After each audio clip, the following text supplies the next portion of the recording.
And here's the block, fresh back from the machine shop. I've actually had it for a couple of days now, but anyways, it's still in the sleeping bag.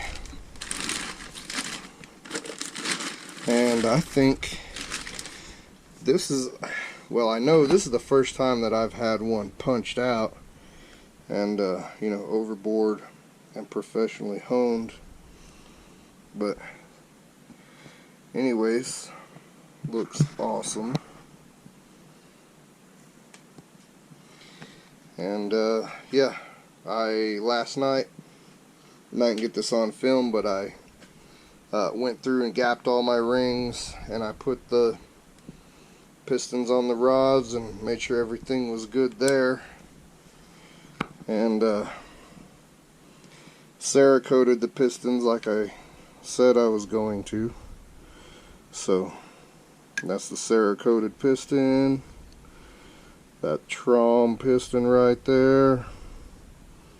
Haven't put the rings on yet, but got some Eagle rods. Got to take the old bearings out, put the new bearings in, check my clearances, do the same for the crank, the main journals on the crank, and we'll start putting this bad boy together. Get the rings on the pistons. Ain't nothing to it but to do it. Just here getting all my bolts cleaned off with some solvent and all the parts washer. And this isn't the way I clean the bolts, but this is the best way I can do it while filming. This is kind of funny. Anyways, just thought I'd share that. Alright, just got oil squirters installed. I'm gonna have to make sure that the piston skirts don't hit those.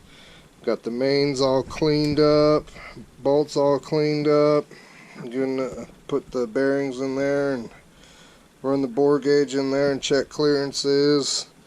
Then mic the crank and make sure that's all good still, which I'm sure it is, but you know, progress so far. Getting it done, a little bit at a time.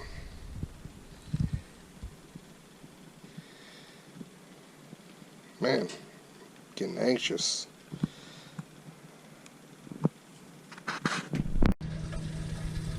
Alright, I don't know if y'all have seen this before. I know I haven't seen it on YouTube, but I know about it. I know a lot of people know about it. I figured I'd show y'all. So when you're cleaning your crank, right, and your parts washer or whatever you're doing, you know, you're cleaning it, all that stuff. You want to clean out the oil passages. You know, you can go through like that. It's a straight through thing.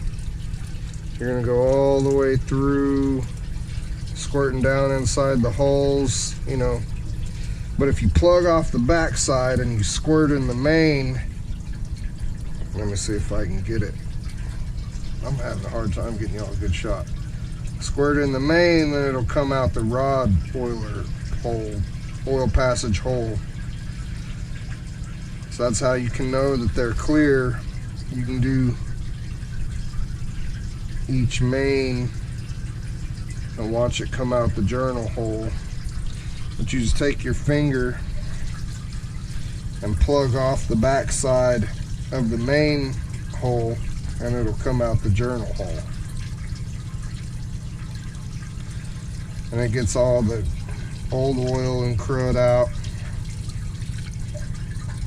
You know, just a little kind of tidbit help thing that I thought I'd show you guys. I hope I got that worth the damn on camera. So either ways, I'll review it and we'll see. Hopefully it came out good. I might have to remake it. Either ways, there you go for that. If you didn't know, now you know. Alright guys, so I wanted to show you something. The last time I built this engine, I already showed y'all how to check your oil clearances for your bearings, rod bearings, main bearings, whatever.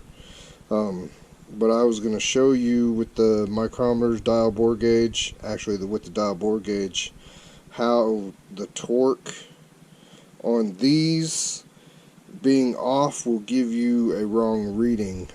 Depending on where you look online, you're going to get different stuff. Like, I forgot the torque specs for these particular bolts. They're the ARP 2000s 1.5. I use an 11 millimeter 12 point on them. They're actually a 7/16 Eagle rods. But anyways, so on Honda Tech, like the first thing that popped up was somebody had posted on Honda Tech, and they were like, "Oh, it's 23 pounds." That's for the stock rods and bolts. Like, no. These, if you go onto ARP's website and get their specs, for this particular bolt is a 43 foot-pound bolt. And that's what you're supposed to torque them to get your proper oil clearances for these rods and bolt combo. But anyways, let me show you that. I'll just show you torquing them and everything. So okay, so I got my torque wrench. I got it set at 42 right now, but I'm going to turn it down to let's go down to 30. That should be, now let's do the 23 like the thing said. Yeah, that was 23.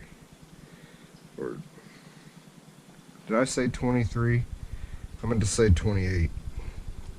Honda Tech said 28. The factory was like 23, I think.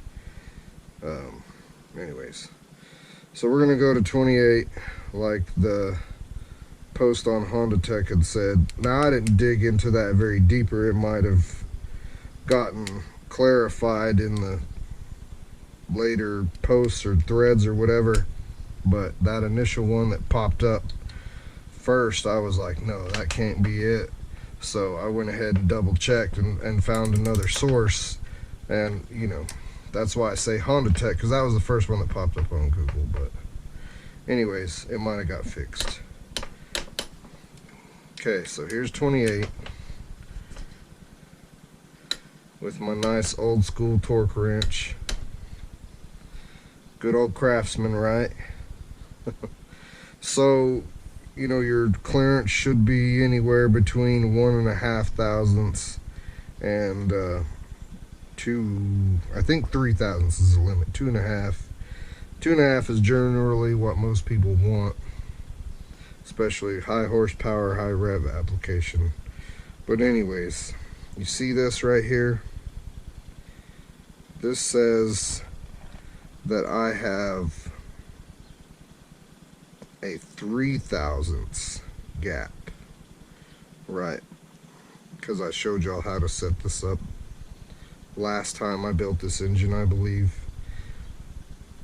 How to set your dial bore gauge to read. Anyways, so I got the dial bore gauge all set up, and what I'm reading right here is a 3 thousandths clearance. And I'm like, what in the heck? The crank didn't measure with the micrometers to be that much off. Like, you know, what's going on? And this is kind of what prompted me to delve into the issue a little more and make you guys a tidbit informational video.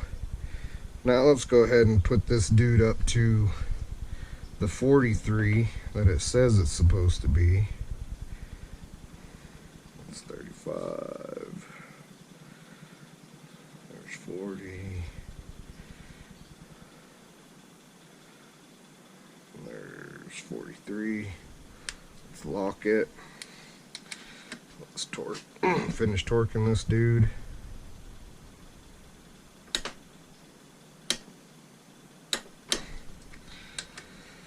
Some people say you should only pop it once when you're torquing it down. I like to click it twice, just peace of mind thing for me. So anyways, we got it torqued to the 43 now that ARP suggests, and there's 2000s.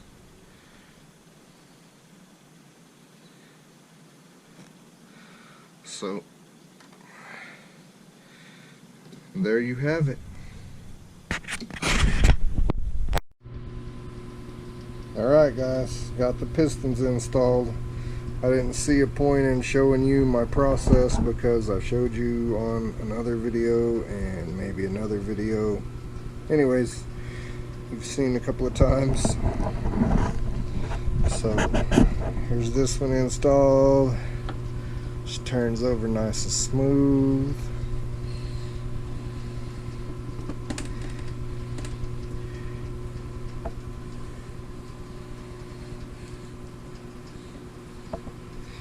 We're getting there. I've had some other projects going on, and I'll probably post a little video about that. But anyways, here's this part.